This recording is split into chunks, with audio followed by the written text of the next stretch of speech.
Hola, bienvenidos al proyecto Alimentación Rural. Este proyecto consiste en simular una red de conexión eléctrica a 4 casas rurales a las cuales hay que satisfacer sus necesidades energéticas de consumo. Para empezar, las 4 casas pueden ser modeladas como se observa en esta diapositiva, considerándose que cada una se encuentra a 1 kilómetro de distancia y que la línea presenta una impedancia de 0,5 más 0,5 J por cada kilómetro. Además, cada casa es representada como una carga. Sabemos por enunciado que cada carga de 220 volts consume una potencia determinada y que todos tienen un factor de potencia en atraso de 0,9. Considerando esto y que la potencia es el voltaje al cuadrado sobre la impedancia, podemos despejar esta última. Con esta expresión llegamos a los valores que se encuentran presentes en la tabla. Además, se va a reducir el circuito para así poder ver cuál es la impedancia equivalente que ve la fuente, llegándose a una impedancia con una magnitud de 5,492 ohms y que genera un desfase entre la corriente y el voltaje de 31,75 grados y un factor de potencia de 0,85. Cabe decir que el factor de potencia solo depende de la impedancia y por lo tanto es necesario modificar este factor para evitar problemas legales. El condensador se tiene que posicionar en paralelo a la carga y a la fuente, por lo tanto se va a posicionar de esta forma dentro del circuito. La potencia reactiva que deberá consumir el condensador para corregir el factor de potencia es el que se encuentra en la primera línea. Despejando la capacitancia se llega a lo que se encuentra debajo, y esto se hizo bajo el supuesto de que la potencia real se mantiene. Se pueden calcular dos valores, el mínimo y el ideal, y para propósitos de este ejercicio se va a considerar el condensador ideal. Una vez hecho esto, mediante el cálculo de malla se van a calcular los voltajes a los que están sometidos las impedancias y las cargas junto a sus respectivas corrientes. Además, este es el esquemático de SPICE que se va a emplear para poder comparar los valores. Acá se encuentran presentes los diagramas fasoriales de las caídas de tensión y corrientes de las cargas, mientras que acá se encuentran presentes los diagramas de SPICE de cada carga para voltaje y corriente. Cabe decir que el factor de potencia depende solo de la impedancia, y este se mantiene, por lo que sigue siendo de 0,9 para cada carga.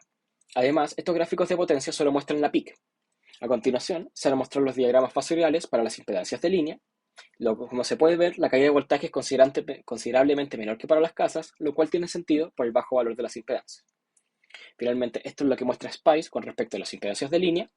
Y por último, podemos ver la potencia de la fuente con esta ecuación. Podemos ver que no presenta componente vertical, por lo que el factor de potencia es 1, el cual fue tenido en mente. SPICE corrige esto con un desfase de 180 grados, es decir, un factor de potencia de -1, pero esto es un tema de software, ya que SPICE tiende a invertir las corrientes en este tipo de cálculos. Para finalizar, estos son los valores de las potencias que consume en la realidad cada carga, y como se puede ver, presenta una diferencia con el valor que debiesen consumir. Por lo tanto, se van a emplear transformadores para poder corregir esto. Entonces ahora para alta tensión tenemos una fuente de voltaje de 23 kV, lo que nos hace incluir transformadores entre las casas y las líneas, para así llegar a los 220. Como el voltaje es tan grande aproximaremos las impedancias de línea cero y los transformadores quedarán en paralelo.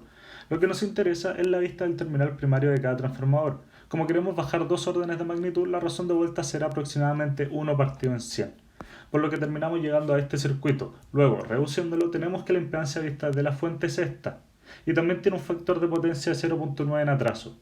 Para corregir el factor de potencia colocamos un capacitor en paralelo a la fuente y aplicando la misma fórmula que para baja tensión llegamos a una capacitancia mínima y una ideal.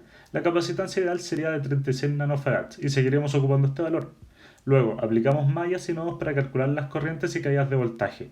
Y este sería el esquemático en SPICE. Ya realizados los cálculos llegamos a los siguientes resultados. Los diagramas fasoriales de las cargas. Se puede ver que el voltaje es prácticamente constante y el desfase de las corrientes es el correspondiente al factor de potencia. Y acá estarían las simulaciones realizadas en SPICE, la carga 1, la carga 2, la carga 3 y la carga 4. Por último tenemos las simulaciones de las potencias de las cargas, donde la potencia media se calculó con esta fórmula que se ve en la derecha. Acá tenemos los voltajes y corrientes de línea. Podemos ver que son bastante bajos en comparación a la fuente. Esto valida nuestra aproximación. Y por último, las simulaciones de SPICE de la caída de tensión y corriente de las impedancias de línea. Acá, analizando la potencia suministrada por la fuente, es posible observar que no existe desfase, por lo que el factor de potencia es 1. Y acá está la corrección que realiza SPICE. Como se mencionó, SPICE desfasa la corriente en 180, pero aún así no existe potencia reactiva. Ahora sí llegamos a los valores de las potencias deseados de las cargas e incluso más. Esta es la gracia de utilizar alta tensión.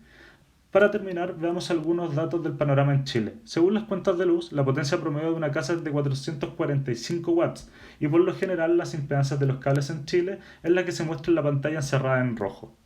Para terminar, ¿cómo podemos reducir el consumo eléctrico? Acá les dejamos algunas ideas. Muchas gracias por ver.